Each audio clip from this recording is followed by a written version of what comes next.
Hello everyone. This is ACMA Arunabho Chatterjee. I am back with video 2 as promised. In my part 1 series, I had talked about the CMA Amendment Bill 2021 till section 4. Those who have not yet seen the video, you can watch that and you can gain enough information from that. In my this video, I will be starting from section 5. So देखो section 4 में जैसे मैंने मेरे पिछले video में कहा था कि it was the entry of names in the register. जो लोग जो CMA प्रोफेशनल्स CMA बनने के बाद those who want to get registered with institute of cost accountants of India, a minimum fees was prescribed for them which had to be given to the council to get your names registered. But in the Amendment Bill 2021, that minimum fees which was written earlier in the earlier act, they have been omitted. Along with that, the proviso that was there, you can check out in video 1, that also has been omitted. The ministry maybe wants the statutes to charge the fees as they want from their professionals. So they want it to be much more autonomous. Hence, they have omitted that. So now similarly, section 5 deals with fellows and associates. See, when you can be a fellow of the Institute of Cost Accountants of India, basically you need to be an associate member and you need to work for a continuous period of 5 years. If after that the council feels that yes, you have got the required qualifications or the expertise, then they will be granting you in the list of the fellow members, that is FCMA. So पहले अभी तक, before the Amendment Bill 2021, a person had to pay something around which shall not exceed 5,000 rupees. You have to pay to the council. If the council feels suitable, then you will be given the tag of FCMA. ये अभी तक था. लेकिन in the new amendment CMA Amendment Bill 2021, these 5,000 rupees has also been omitted. अब इसके साथ जो provision था वो था provided that the council may with the prior approval of the central government determine the fee exceeding rupees 5,000 which shall under no case exceed rupees 10,000. अब इन्होंने ये प्रोविजन को भी ओमिट कर दिया है. ऑटोनॉमस डिसीजन दिया है to the cost accountant institute statute that you can decide the amount of fees as per your choice. Okay, so अब चलते हैं सेक्शन 6 में. सेक्शन 6 लिखा हुआ है सर्टिफिकेट ऑफ प्रैक्टिस. अब ये मैं बहुतों को बता दूं, मैं ये एक बार पढ़ के सुनाता हूं कि हाउ मेनी और rather which of the CMA professionals can enter into the world of practice. Section 6 में ये लिखा हुआ है, no member of the institute shall be entitled to practice. कोई भी मेंबर चाहे तो प्रैक्टिस नहीं कर सकता whether in India or elsewhere unless he has obtained from the council a certificate of practice COP. जब तक काउंसिल से कोई भी मेंबर सर्टिफिकेट ऑफ प्रैक्टिस नहीं ले लेता, till that time, even if he is a member of the institute, you cannot practice. This is very important for the youngsters, for the students, for the CMA aspirants. So इसमें कोई change नहीं है. Change है subsection 2 में, जहाँ पे यहाँ पर भी अगर आप कॉस्ट ऑफ प्रैक्टिस चाहते हो तो आपको एक रिक्विजिट फीस देना पड़ता था टू द काउंसिल, विच लिखा था कि विच शैल नॉट एक्सीड रुपीज 3,000. तो द अमेंडमेंट बिल 2021 उसको भी अभी ओमिट कर दिया गया है. और अगेन सेंट्रल गवर्नमेंट के साथ प्रायर अप्रूवल लेके ये दिस 3,000 फीस को मैक्सिमम 6,000 तक एक्सटेंड किया जा सकता था. ये भी अभी तक एक्ट में लिखा हुआ था इस सेक्शन में.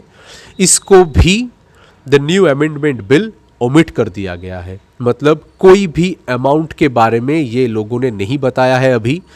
It has been left on to the institute, on the respective institutes to decide how much money you will be charging. Well, इसके बाद आता है सेक्शन 8. सेक्शन 8 में डिसेबिलिटीज के बारे में लिखा हुआ है. Disabilities means you can say डिस्क्वालिफिकेशंस. Notwithstanding anything contained in section 4, a person shall not be entitled to have his name entered in or born on the register if. बहुत सारे points लिखा हुआ है अंडर सेक्शन 8 डिसेबिलिटीज के heading में, जहां पे in the third point it was written is an undischarged insolvent. इनका नाम रजिस्टर में नहीं लिखा जाएगा. तो ये इज एन अनडिस्चार्ज्ड इंसॉल्वेंट के साथ ये लोगों ने ऐड किया है एंड अनडिस्चार्ज्ड बैंकरप्ट. पहले लिखा हुआ था under point 3 is an undischarged insolvent. अभी ये लोगों ने ऐड किया है इज एन अनडिस्चार्ज्ड इंसॉल्वेंट, तो रहेगा and an undischarged bankrupt. And undischarged bankrupt भी डिसेबिलिटीज के डेफिनेशन के अंदर लाया गया है. अब क्लॉज 3 के बाद क्लॉज 3A ये लोगों ने इंसर्ट किया है नया, जहां पे लिखा है is declared bankrupt under the insolvency and bankruptcy code 2016. अगर कोई is declared bankrupt under the IBC code 2016, वो भी ये रजिस्टर में उनका नाम दाखिल नहीं किया जाएगा. इसके बाद आता है क्लॉज 5. क्लॉज 5 में जनरली लिखा हुआ है has been convicted by a competent court whether within और विदाउट इंडिया. अब जहां जहां भी ये वर्ड विदाउट इंडिया लिखा गया है, वो विदाउट को हटा के ये लोगों ने लिखा है आउटसाइड इंडिया. लॉजिकल. ओके, अब आते हैं चैप्टर 3 में, जहां पे है सेक्शन 9.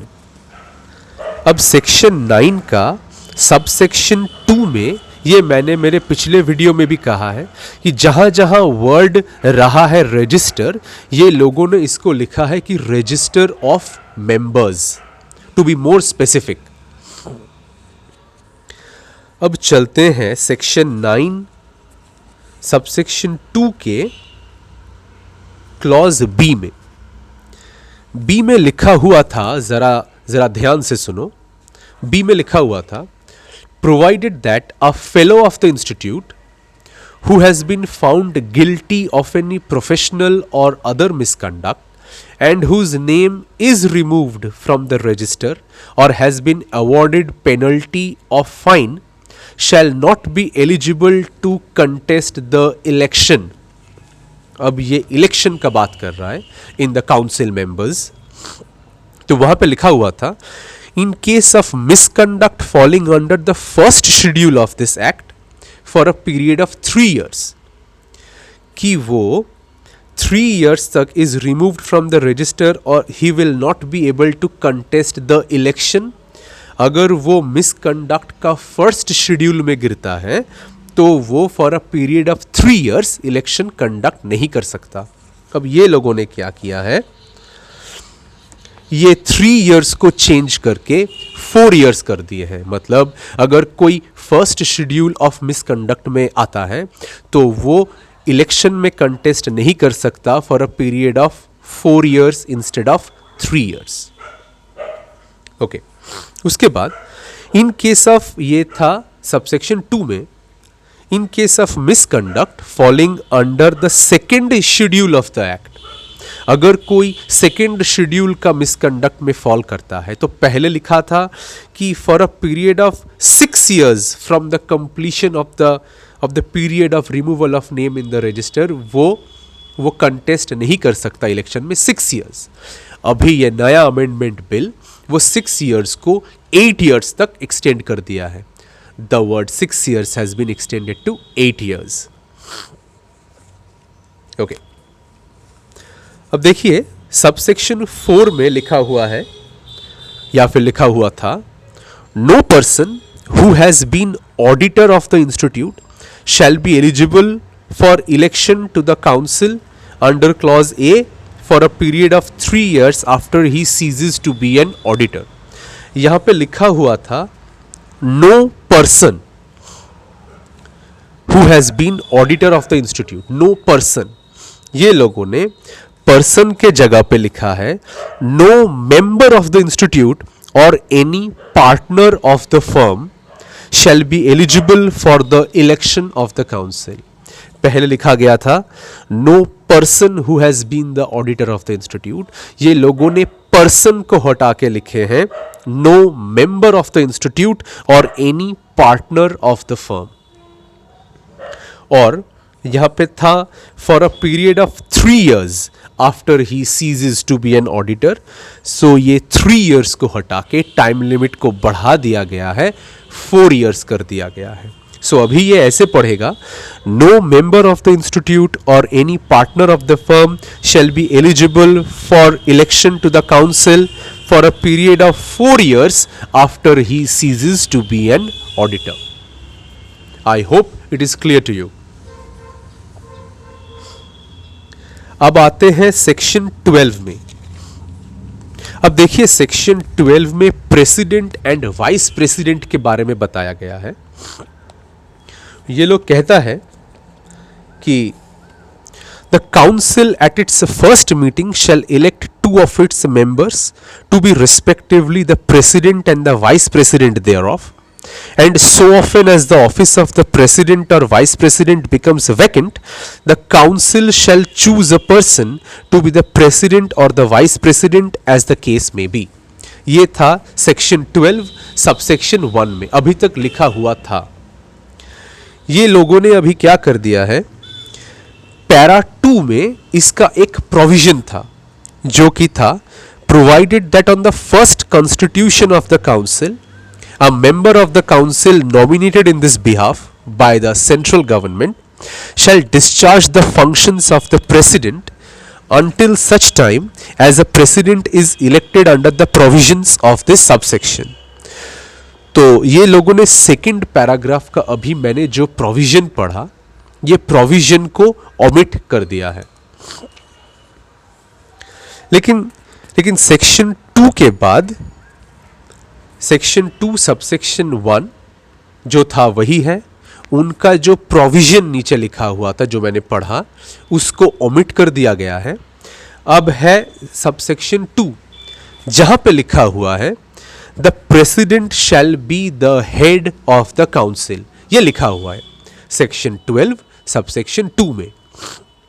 इसके बाद ये लोगों ने सेक्शन 2A सबसेक्शन 2A को इंसर्ट किया है आफ्टर सेक्शन 2, जहां पे लिखा है president shell preside at the meetings of the council. President shell preside at the meetings of the council, ये 2 के बाद 2A इंसर्ट किया है। अब 2A के बाद ये लोगों ने 2B इंसर्ट किया है जहां पे लिखा है the president and the vice president shall exercise such powers and perform such duties and functions as may be prescribed। So section 12 के अंदर में सबसेक्शन 1 उसका फर्स्ट पैराग्राफ मैंने पढ़ के सुनाया, वो इंटैक्ट है।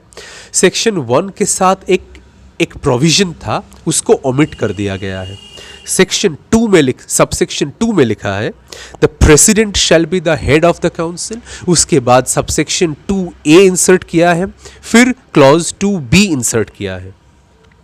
अब क्लॉज 2C इंसर्ट किया है जहां पे ये लोगों ने बोला है it shall be the duty of the president to ensure that the decision taken by the council are implemented.